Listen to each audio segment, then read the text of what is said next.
नमस्कार दोस्तों। गेहूं की फसल जर्मिनेट हो चुकी है। कुछ किसान भाई हैं पहला पानी लगा रहे हैं, कुछ किसान भाई हैं जो कि पहला पानी लगा भी चुके हैं और बहुत सारे किसान भाई जहां पे लेट वैरायटी लगाते हैं वो किसान भाई अभी बिजाई कर रहे हैं। आपको ये नहीं देखना है पड़ोसी किसान भाई पानी लगा रहे हैं तो मैं भी फटाफट पानी लगा दूं। दोस्तों, गेहूं की फसल में पहला पानी सबसे ज़्यादा डिपेंड करता है कि आगे चल करके आपको कितनी पैदावार मिलने वाली है। आपने जल्दी पानी लगाया, देखिए जैसे कि मेरे पास एक ये पौधा है, इसमें अभी तक जड़ों का भी प्रॉपर विकास नहीं हुआ है और ऊपर थोड़ा सा बड़ा बड़ा पौधा लग रहा है। यहाँ पे किसान भाई यही सबसे बड़ी गलती करते हैं, फटाफट देखते नहीं है कि कितना जड़ों का विकास हुआ है, क्राउन रूट निकलनी शुरू हुई है नहीं हुई है, फटाफट पहला पानी लगा देते हैं। वहाँ पे दोस्तों आगे चल कर के जड़ों का विकास नहीं होता है, क्राउन रूट का डेवलपमेंट प्रॉपर तरीके से नहीं होता है और आगे चल कर के वहाँ पे आप फुटाव की उम्मीद नहीं कर सकते। आप कितना भी भर भर के बैग यूरिया फर्टिलाइजर है, डीएपी डालना, सल्फर डालना, जिंक सल्फेट, मैग्नीशियम सल्फेट, बहुत सारे फर्टिलाइजर डालना दोस्तों, लेकिन फुटाव फिर भी देखने को नहीं मिलेगा। पहले पानी के समय में आप जो गलतियां करोगे वो आगे चल करके लास्ट तक आपको भुगतना पड़ेगा। और सबसे इम्पोर्टेंट है पहले पानी के समय में कौन कौन से आप फर्टिलाइजर डाल रहे हो कि आगे चल करके ज़्यादा से ज़्यादा फुटाव हो। अगर आप ऑर्गेनिक खेती कर रहे हैं, 100% ऑर्गेनिक खेती कर रहे हैं, तो कौन कौन से फर्टिलाइजर किस तरीके से आपको देने हैं। अगर आप कॉमर्शियल पर्पज से ज़्यादा प्रोडक्शन चाहिए तो आपको करना चाहिए दोस्तों सेमी ऑर्गेनिक खेती, यानी कि आप रासायनिक फर्टिलाइजर भी डालना है लेकिन बैलेंस मात्रा में, साथ में कुछ आपको ऑर्गेनिक खाद भी डालनी चाहिए ताकि मिट्टी का पीएच खराब नहीं हो, मिट्टी खराब नहीं हो और गेहूं की फसल में ज़्यादा से ज़्यादा पैदावार भी आपको मिल सके। संपूर्ण जानकारी आज की वीडियो में शेयर करने वाली हूँ। आप भी दोस्तों गेहूं की खेती कर रहे हैं तो ये वीडियो आपके लिए बहुत ज़्यादा इंपॉर्टेंट होने वाला है, तो लास्ट तक आप जरूर बने रहें।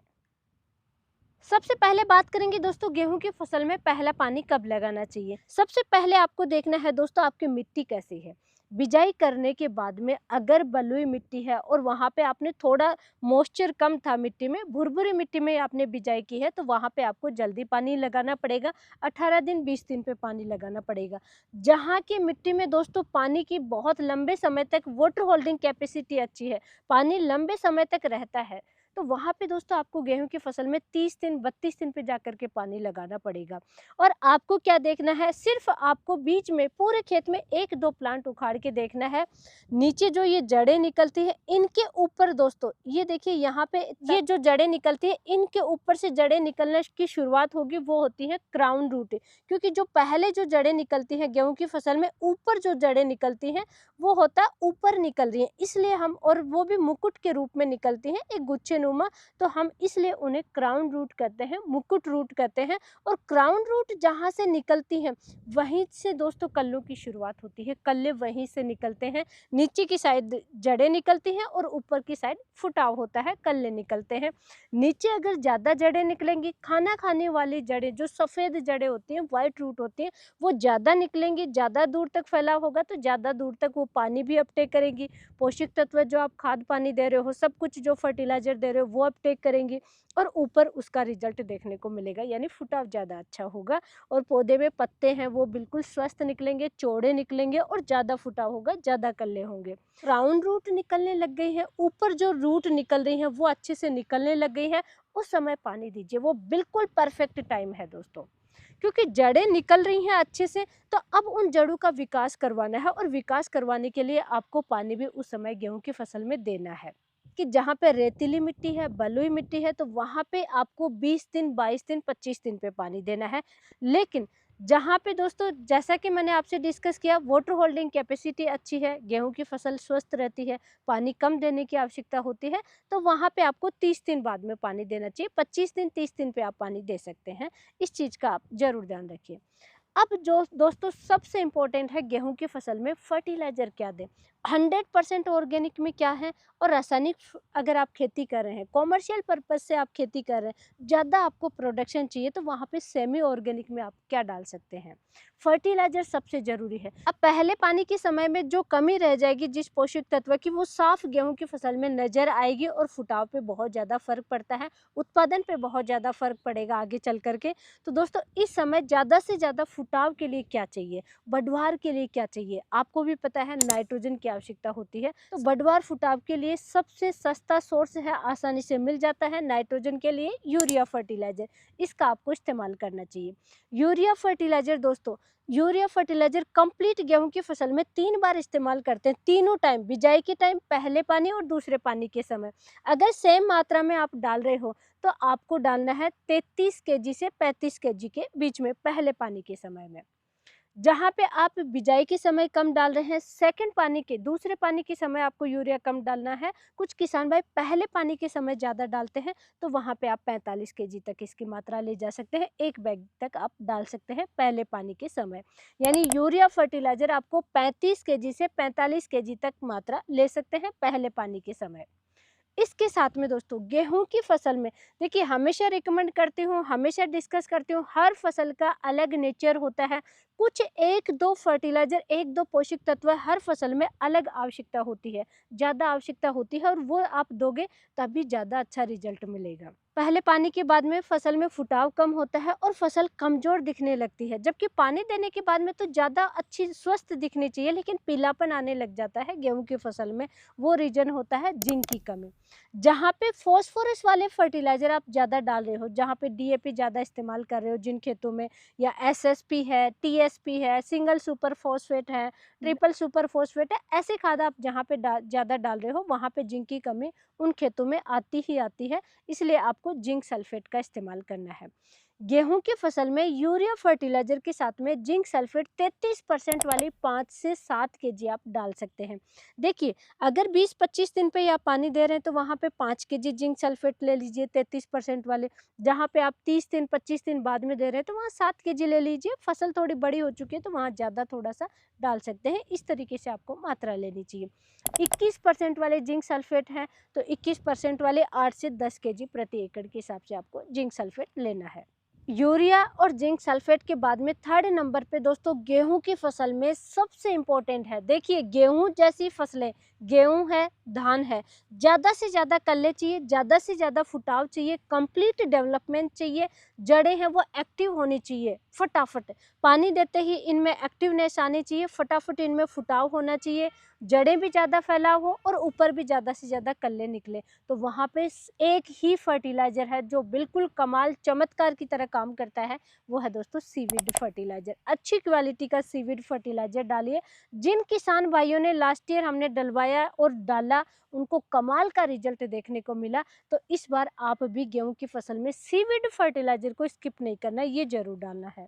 सीवीड फर्टिलाइजर में कई टाइप के पोषक तत्व होते हैं जो अच्छी क्वालिटी का होता है, जैसे कि नाइट्रोजन, फास्फोरस, पोटास है, जिंक है, मैग्नीशियम है, मैग्नीज है, ऐसे पोषक तत्व भी होते हैं। इसके साथ में दोस्तों इसमें हार्मोन्स होते हैं, जैसे कि ऑक्सिन हार्मोन है जो कि बढ़वार फुटाव के लिए बहुत ज़रूरी है। ऑक्सिन हार्मोन है, साइटोकाइनिन है, जिब्रेलिन है, तो ये सब चीज़ें सीवीड फर्टिलाइजर में आता है। और शुद्ध सीवीड फर्टिलाइजर जो 80% शुद्ध आ रहा है और 100% वाटर सोल्यूबल आ रहा है, वो सिर्फ 1 केजी लेना है 1 एकड़ में, इससे ज़्यादा लेने की आवश्यकता नहीं है। ये 3 फर्टिलाइज़र आप अपनी गेहूं की फसल में पहले पानी के समय डालेंगे। एक बार मैं शॉर्ट में रिपीट कर देती हूँ दोस्तों, गेहूं की फसल अगर आप सेमी ऑर्गेनिक खेती कर रहे हैं या रासायनिक खेती कर रहे हैं, वहाँ पे आपको 3 फर्टिलाइज़र डालने हैं। यूरिया 35 से 45 केजी प्रति एकड़ के हिसाब से, वही जिंक सल्फेट दोस्तों 33% वाली 5 से 7 केजी, 21% वाली 8 से 10 केजी, और साथ में सीवीड फर्टिलाइज़र लेना है सिर्फ 1 केजी। 80% वाला, कम परसेंट वाला है अगर आपके पास तो फिर उसकी मात्रा बढ़ा करके आपको लेना चाहिए। तो इस तरीके से ये फर्टिलाइजर डालिए, कमाल का रिजल्ट देखने को मिलेगा। सेकंड हम बात करेंगे दोस्तों 100% जो किसान भाई ऑर्गेनिक खेती कर रहे हैं। कुछ किसान भाई हैं जो कि सिर्फ अपने खाने के पर्पज से करते हैं, या दोस्तों सेल करने के लिए भी 100% ऑर्गेनिक खेती करते हैं। तो उन किसान भाइयों को ज़बरदस्त फॉर्मूला इस वीडियो में शेयर करने वाले हूँ, इतना कमाल का रिजल्ट देखने को मिलेगा। और हाँ दोस्तों, आप रासायनिक खेती कर रहे हैं तब भी इस फर्टिलाइजर का इस्तेमाल कर सकते हैं, पानी के साथ में आप चला सकते हैं इसको, अगर आपको एक्स्ट्रा लेवल का रिजल्ट चाहिए तो। दोस्तों ऑर्गेनिक की अगर मैं बात करूं तो आपको कल्चर डेवलप करना है। ऑर्गेनिक कल्चर डेवलप करने के लिए सबसे पहले आपको लेना है 200 लीटर का टैंक। उसमें आपको लेना है दोस्तों 15 केजी सरसों की खली। जी हाँ दोस्तों, सरसों की खली में nitrogen, phosphorus, potash, calcium, magnesium, zinc जैसे पोषक तत्व होते हैं, मैग्नीज वगैरह माइक्रो न्यूट्रिएंट भी होते हैं और अच्छा रिजल्ट देखने को मिलता है। अगर आपके पास सरसों की खली नहीं है तो वहाँ पे उपले आपको लेने हैं। 6 महीने पुराने उपले होने चाहिए, उपले कंडे जिसे हम कहेंगे वो आप ले सकते हैं, लेकिन उनकी मात्रा 20 से 25 केजी आपको लेना है। अगर हो सके सरसों की खली है तो बेस्ट है, इसी का आप इस्तेमाल कर सकते हैं। इसके साथ में दोस्तों आपको लेना है नेक्स्ट गुड़। गुड़ 2 केजी लेना है 1 एकड़ के लिए। इस चीज़ का ध्यान रखिए, आप 1.5 से 2 केजी गुड़ ले सकते हैं और इन्हीं के साथ में 5 लीटर आपको छाछ लेनी है। लस्सी, मट्ठा, बटर मिल्क या फिर हम छाछ वगैरह बोलते हैं, तो ये छाछ आपको लेना है, 5 लीटर आपको लेना है। इस चीज़ का ध्यान रखिए। इन्हीं के साथ में आपको दोस्तों इसी कल्चर में डेवलप करना है 1 केजी सीविड फर्टिलाइजर शुद्ध, जो 80% मैं डिस्कस करती हूँ वो लेना है, और 1 केजी आपको लेना है फुल्विक एसिड। उससे फर्मेंटेशन बहुत अच्छा होगा और गेहूं की फसल में जो तना निकलेगा वो बहुत ही मोटा निकलता है। आप यूरिया और जिंक सल्फेट के साथ में और साथ ही दोस्तों सीविड फर्टिलाइजर के साथ में भी फुल्विक एसिड डाल सकते हैं। नहीं तो ऑर्गेनिक किसान भाई जो ऑर्गेनिक खेती करें उनको जरूर डालना है दोस्तों इस कल्चर में।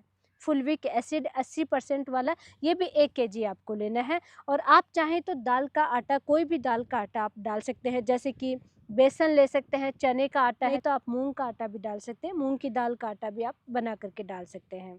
दाल नहीं है तो आप इस चीज़ को आप स्किप भी कर सकते हैं। और इसको आप डेवलप करेंगे 7 दिन, यानी सुबह शाम दिन में 1 बार 2 बार अच्छे से मिक्स करना है और बिल्कुल ओपन नहीं छोड़ना है। कोई जूट की बोरी है, मोटा कपड़ा है, ऐसे से ढकना है। दिन में 1-2 बार मिक्स करेंगे और डेली आप मिक्स करेंगे। जिस दिन आपको चलाना है 7 दिन बाद में, जब भी आप पानी दे रहे हो उसके 7-8 दिन पहले आप तैयार कर लीजिए। जब पानी चलाएं तो उस दिन आपको इसको मिक्स नहीं करना है। मिक्स भी करें तो डबल कपड़े से, बारीक कपड़े से आपको छानना है या डबल छन्नी से छानना है, ताकि हमारी जो भी स्प्रिंकलर से पानी चलाते हैं वो स्प्रिंकलर हैं, जो नोजल है वो ब्लॉक नहीं होने चाहिए। इस तरीके से आपको छानना है।